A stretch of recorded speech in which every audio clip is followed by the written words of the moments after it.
Hey everybody, welcome to Friday and welcome to Planet Earth. Mr. H here with you.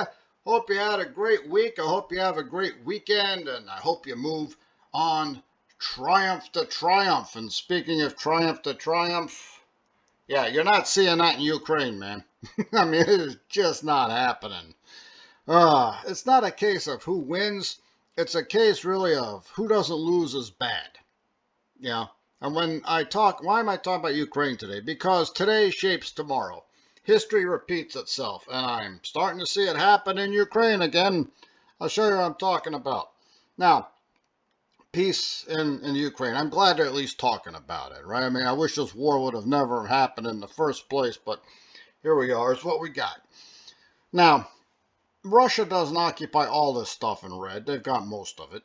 And try as hard as they want, Ukraine's not getting it back. And unless the Russians have some kind of unconditional surrender or something, it's not going to happen.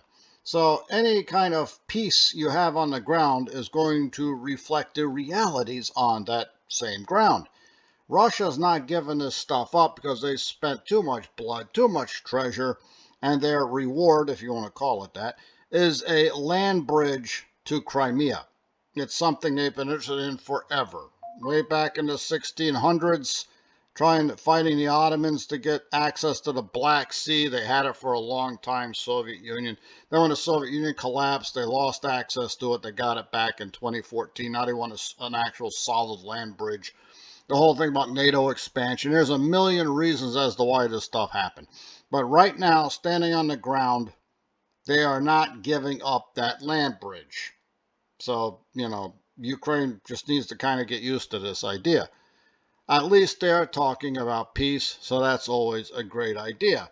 Now, the thing that bothers me about all of this is that we have France and Britain trying to take the lead on this, and they really have no idea what they're dealing with. And for two guys who are allegedly so well educated, they don't seem to understand history of their home continent very well.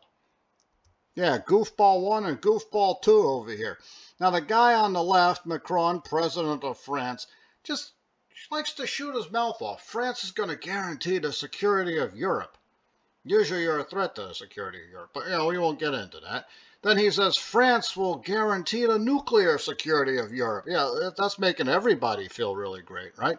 And then remember last year when he was shooting his mouth off about sending French troops to Ukraine, and the French people came out pretty much decisively say no, right? If you're going to lead troops, why don't you pick up a weapon and you lead the charge, pal? See, no one's ever going to mistake this guy for Alexander the Great. Now the goofball over here on the right is Keir Starmer, a guy who has trouble stringing two sentences together half the time, and he was talking about some kind of peace plan with British peacekeepers and American planes on standby.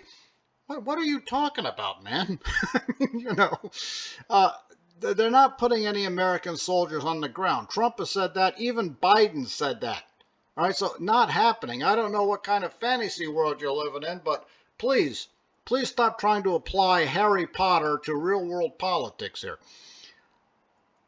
Britain's armed forces is 70,000 strong, and they need at a minimum to secure that border in Ukraine. According to Starmer himself, is 35,000. So basically, you're going to send half the British military to patrol a Russian-Ukrainian border, and the Russians don't want you there. See, the problem with peacekeeping is both sides have to agree you're there. Okay, because if the Russians don't agree you're there, then you just became a combatant. If the Ukrainians don't want you there for whatever reason, you just became an occupying power. So don't send other people there. Again, the same message I have from Macron. You want to send soldiers in? Why don't you lead the charge? Pick up a weapon and you be the first guy on the ground, pal. So, based on that, don't think it's happening. Now, aside from their loose grip on present-day reality and appalling lack of math skills, history. What happened last time France and Britain went into that area of the world against the Russians? What happened? We got a nice poem from Tennyson. Yeah, charge of the light brigade, man. Okay, it didn't work out for anybody. And just like now, then it didn't end with a clear-cut victory for anybody. It just kind of who didn't lose the most. The Ottoman Empire and Russia got into it in 1853. France and Britain decided to get mixed up in it too. Sardinia was there. They had their own reasons though, right? And this was like one of the worst run, most incompetent wars of all time. All wars are screw ups, but this one was really up there. Right? Nobody knew what they were doing. And at the end of the day, Russia may have come out technically the loser, but it's not like France and Britain had a huge triumphant parade afterwards. Right? The Crimean War, fighting in the Crimea with some weirdo attack over in Kamchatka in Siberia that caught everybody off guard, even people not in the war. So it didn't work the first time, not going to work the next time. All right. So let's just, not talk about sending armed forces into Ukraine, especially in the 21st century with nuclear armed superpowers. Yeah, it gets dicey pretty fast. All right, let's talk about Lake Bonneville. Lake Bonneville doesn't exist anymore. Why? Because now it's called the Great Salt Lake. This was a lake formed about 30,000 years ago. Ice Age, a lot of glaciers and runoff melting in, and it's been shrinking for 30,000 years. They talk about the Great Salt Lake shrinking. Yeah, like I said, it's been happening for 30,000 years now. So it's nothing unusual. The reason the Great Salt Lake is so salty and much smaller than Lake Bonneville is that, as you can see by the map, there really aren't a lot of major rivers going into this thing. So the water gets there and doesn't get flushed out through another river. So it's the same water that's been sort of stagnating there for the last 30 millennia or so, and of course it evaporates. With no water coming in, nothing replaces, going to get smaller. That's why the Great Salt Lake, as big as it is much smaller than Lake Bonneville.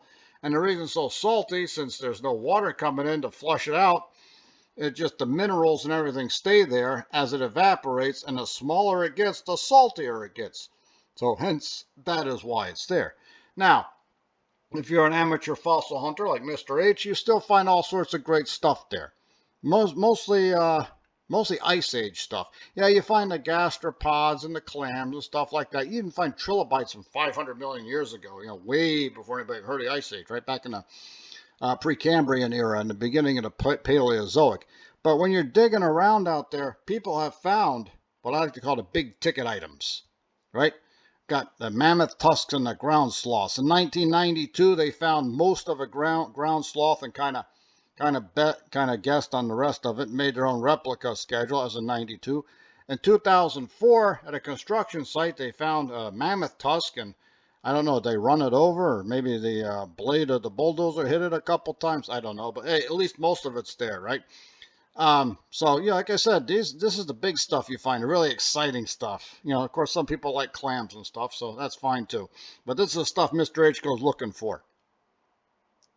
Here's a better picture of both of them. The woolly mammoth in its glory. Just imagine us walking around somewhere there in Utah 30,000 years ago. And over there's the ground sloth. I've been studying this stuff for like a million years, right? But I'm still amazed at the size of the ground sloth. It's a plant eater. And even the short-faced bear, right? One of the most ferocious animals of the Cenozoic, or the saber-toothed tiger. I just imagine they looking at this thing and deciding, yeah, I don't know, man. Looks kind of big, moving on. Time for DoorDash or something. Now, the good thing about these fossils over at Lake Bonneville, it actually gives you insight into what a watering hole in the Pleistocene must have looked like. Right? And if you have trouble visualizing it, just go to a Walmart. It looks kind of the same. I think that's what they built there. So, as you can see, some things don't change, right? You get a pretty good idea. I remember how I said ground sloth's a little bit too big to attack sometimes. I found this picture here.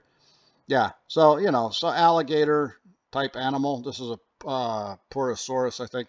This is down South America. No problem going after a ground sloth. We found a femur bone down in South America. Has some teeth marks on it. Matches up the Purosaurus over here. So, anybody can go after anything, especially in the Cenozoic if you're hungry enough.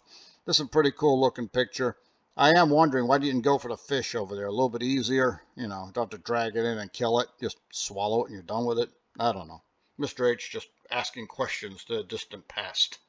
Now, forget about the distant past. Let's talk about tonight. Yeah, the United Football League opener for 2025.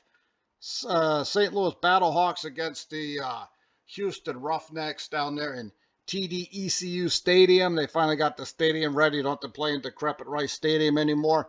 It's going to be a fun game. I'm not sure who's going to win the championship when all's said and done. I mean, the Birmingham Stallions, you've won 3 in a row. I don't have any problem with them. I'm not hating on you because you're a success. But I do want to see somebody else win a championship. Somebody's not in Birmingham, you know. Now, if it were the Steelers winning Super Bowls left and right, yeah, of course I wouldn't complain. Yeah, it's me being hypocritical.